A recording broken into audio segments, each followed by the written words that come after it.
সুন্দরবনের বুকে জ্ঞানের দীপশিখা জ্বালিয়ে দিলেন আনোয়ার হোসেন কাশেমি। দক্ষিণ চব্বিশ পরগনার সুন্দরবনের প্রত্যন্ত অঞ্চলে, বিশেষ করে নির্দেশখালী অঞ্চলে শিক্ষার প্রসারে এবং সুবিধাবঞ্চিত শিশুদের মধ্যে শিক্ষার আলো পৌঁছে দিতে আল আমিন মিশনে উদ্যোগ প্রশংসনীয়। আল আমিন মিশন মূলত 1986 সালে প্রতিষ্ঠিত একটি সুপরিচিত শিক্ষামূলক এবং সামাজিক প্রতিষ্ঠান, যা পশ্চিমবঙ্গে ও এর বাইরেও বহু শাখায় হাজার হাজার শিক্ষার্থীকে আবাসিক শিক্ষা প্রদান করে। সুন্দরবনের মতো দুর্গম এলাকার পিছিয়ে পড়া আর্থিকভাবে দুর্বল শিক্ষার্থীদের শিক্ষার সুযোগ তৈরি করতে কাজ করে যাচ্ছে। সাধারণ মানুষের পাশে থাকার অঙ্গীকারবদ্ধ হয়ে শিক্ষার পাশাপাশি মানসম্মত আবাসিক শিক্ষা, বৃত্তিমূলক প্রশিক্ষণ এবং বিজ্ঞান ভিত্তিক পড়াশোনার উপর জোর দেওয়া হয়, যাতে এই অঞ্চলের ছাত্রছাত্রীরা মূলধারার সাথে যুক্ত হতে পারে। বিশেষ করে সুন্দরবনের এই এলাকাগুলোতে শিক্ষার হার বৃদ্ধি এবং বাল্যবিবাহ রোধে মিশনের কার্যক্রম অত্যন্ত গুরুত্বপূর্ণ ভূমিকা পালন করছে। আগামী দিনে মূল লক্ষ্য হল সুন্দরবনের বুকে শিক্ষার আলো জ্বেলে দিয়ে একটি শিক্ষিত স্বাবলম্বী প্রজন্ম করে তোলা। আল আমিন মিশন সুন্দরবনের স্থানীয় শিক্ষার্থীদের উচ্চ শিক্ষার সুযোগ এবং নিরাপদ আবাসিক পরিবেশ নিশ্চিত করতে প্রতিশ্রুতিবদ্ধ। তাই প্রজাতন্ত্র দিবসের দিনই সুন্দরবন আল মানার মিশনে 11তম বর্ষে পদার্পণ করেছে। সেই উপলক্ষ করে নতুন ছাত্রছাত্রীদের তাদের বরণ করে নেওয়া, তাছাড়াও যেসব ছাত্রছাত্রী উচ্চশিক্ষা লাভ করে বেড়েছে তাদেরকেও বরণ করে নিয়ে আগামী দিনের লক্ষ্যে এগিয়ে যাওয়ার দিশা দেখাচ্ছে। এই প্রসঙ্গে আনোয়ার হোসেন কাশেমি বলেন, আমাদের লক্ষ্য স্থির রেখে এগিয়ে যাওয়ার। আগামী দিনে আমাদের সুন্দরবনের বুকে নিরক্ষর দূর করুন কর্মসূচি গ্রহণ করব। এই অনুষ্ঠানে সমাজসেবী মানুষদের বরণ করে নিলেন মিশনের সদস্যরা। রোদুলদাকে মঞ্চে আহ্বান জানাচ্ছি, একটু দয়া করে এগিয়ে যাওয়ার জন্য। আমিও আপনাদের সঙ্গে সহযোগী হিসাবে সকলকে শ্রদ্ধা এবং সালাম জানিয়ে সংক্ষিপ্তভাবে আমি আমার কথা শেষ করলাম। প্রতিষ্ঠাতা সহযোদ্ধা জনাব হযরত মাওলানা আনোয়ার হোসেন কাশেমি, মঞ্চে উপবিষ্ট বিভিন্ন গুণীজন, আমার সামনে থাকা আমার ছোট ছোট সন্তানের সমাতুল্য আমার মা এবং তাদের অভিভাবিকা এবং অভিভাবক সহ এবং এই মিশনের যারা সহযোদ্ধা সহযোগী সকলকে আমার যথাযোগ্য সম্মান শ্রদ্ধা জানিয়ে সংক্ষিপ্ত দুই একটি কথা। আমাদের চোখ এই দুটো আছে, পৃথিবীকে দেখতে পাই, কিন্তু আমাদের আরেকটি চোখ হলো শিক্ষা। এই শিক্ষা হলো জাতির মেরুদণ্ড। এই শিক্ষাকে যদি আমরা জাগ্রত করতে পারি, গোটা সমাজ ব্যবস্থা তাকে পরিবর্তন করা সম্ভব। অর্থাৎ এই আলমানার গার্লস মিশনের মাধ্যম দিয়ে এই ছোট্ট ছোট্ট ফুটফুটে সুন্দর গোলাপ ফুলের বাগানের মতো জায়গা থেকে যদি এই আমার সুন্দর মা বোনেরা এদের প্রচেষ্টার মধ্যে, তাই আমার সামনে থাকা আমার ছোট ছোট সন্তান বোন এবং মেয়েদের কাছে আবেদন, আলমান মিশন গার্লসের ছাত্র ছাত্রীদের কাছে আবেদন এবং যে সমস্ত শিক্ষক আছে তাদের কাছেও আবেদন, সমান তুলনে একে অপরের সহযোগিতার মধ্যে দিয়ে একটু আগে যিনি প্রধান সাহেব প্রাক্তন প্রধান সাহেব বলেছেন, the most merciful, the most compassionate. I'm starting. The respected guests of the dais, honored teachers, elders, and my dear brothers and sisters, a very good evening to all of you. Today I am here before you with heartful gratitude and respect. I have few words, not just a script, but as dedication. These words are for a person whose life itself, whose journey is an inspiration, and whose work and his word has touched countless lives. Today I feel love and pleasure to share the story of a man who teaches us that greatness doesn't come from wealth, but from vision, courage, and sacrifice and services. He was born to a family, a poor family, and his father was a farmer. But from the very beginning and very young, he was different from the others. While many accepted life as it was, he dreamed of changing society. He pursued higher education at Alia University and completed his Fazil course from the International Institute Darul Uloom Deoband. Instead of comfort, he returned to his village Chunakhali, and there he witnessed the harsh reality that people were backward in education, healthcare was limited, and often basic necessities were missing. In 2005, with nothing but determination and faith, he started education, means elementary education with Islamic knowledge.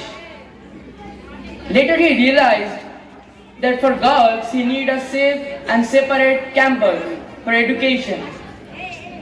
In 2015, he established a girls' campus, an area where most of the people were illiterate and could barely afford food or schooling. And today, that institution, we know as the proudly institution, Sundarban Al Manar Mission, and as we are celebrating its 11th anniversary. Along with his social work, he also serves as government school teacher in Khutiari Sharif Senior High Madrasa. Proving his commitment to education extends both inside and outside of the classroom. But his work did not stop at education. He not only contribute to the education, but also with the education he contribute to the society through healthcare service, food distribution to poor people, clothes distribution.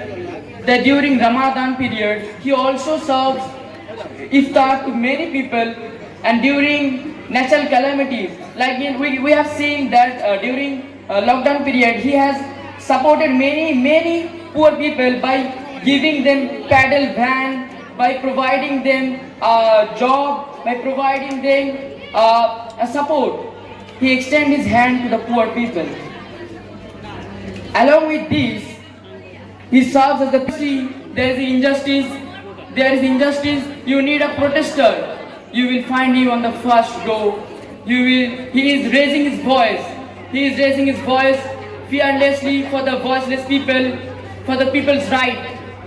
He is not just an educator. He is not just a leader. He is not just a social worker. He is our teacher, our guide, our inspiration, our pride. And he is none of us. He is my father, Maulana Anwar Hossain Kashemi. And ladies and gentlemen, this is the story of a man who never stopped. Before I conclude, once again, I would like to sincerely thank all the respected members on the days and who are presented on opposite of me on the days, and on the organizers for giving me this honorable opportunity. Each and every listener for your patience and time. Thank you. Assalamu alaikum.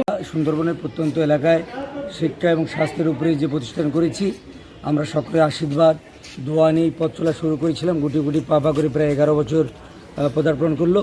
আগামী দিনে আরও মানুষের সহযোগিতা দোয়া কামনা করি, যাতে আমাদের এলাকার গরিব দুস্থ পরিবারের বাচ্চারা এখান থেকে তারা সুশিক্ষায় শিক্ষিত হতে পারে। এছাড়া এখানে আগামী দিনে কি পরিকল্পনা আছে? ব্যাস, এখানে একটা বিএড কলেজ করার ইচ্ছা আছে, এবং যাতে গরিব দুস্থ মানুষরা যারা সুন্দরবনের একদম বাদাবন পেরিয়ে কলকাতায় পরিষেবার জন্য যায়, এখানে একটা ম্যাটারনিটি হসপিটাল করার ইচ্ছা আছে আমাদের। আপনার নাম আর পরিচয়? আমি আনোয়ার হোসেন কাসেমি, এই প্রতিষ্ঠানের একজন সেবক। ঠিক আছে। আক্রান্ত বলবে, কেননা যেভাবে নির্লজ্জ পদ্ধতিতে নির্বাচন কমিশন 90% মুসলমানকে ডেকে বিডিও অফিসের এবং শুনানি কেন্দ্রগুলোতে লাইনে দাঁড় করিয়ে দিয়েছেন, এটা তো অর্ধশিক্ষিত লোকেরাও বুঝতে পারছেন যে মুসলমানদের প্রতি অবিচার করার জন্যই তারা এটা করছেন। এবং তাদের কৌশল যে যেন তেন প্রকারে ভোটার তালিকা থেকে মুসলমানদের নাম বাদ দিতে হবে। কাউকে মিথ্যাভাবে বলা হচ্ছে যে 6 জনের বেশি সন্তান, যার 3-এর বেশি সন্তান তাকেও বলা হচ্ছে যে এটা লজিক্যাল ডিসক্রিপেন্সি। লজিক এই ধরনের ভুল বলে না, ক্যালকুলেটর এই ধরনের ভুল করে না। এগুলো হচ্ছে মস্তিষ্ক প্রসূত, গেরুয়া মস্তিষ্ক দিয়ে যে নোংরা বার হচ্ছে তার প্রতিফলন এখানে ঘটিয়ে মানুষকে, বিশেষ করে সংখ্যালঘু মুসলমান সম্প্রদায়ের মানুষকে হেনস্থা তারা করতে চাইছে।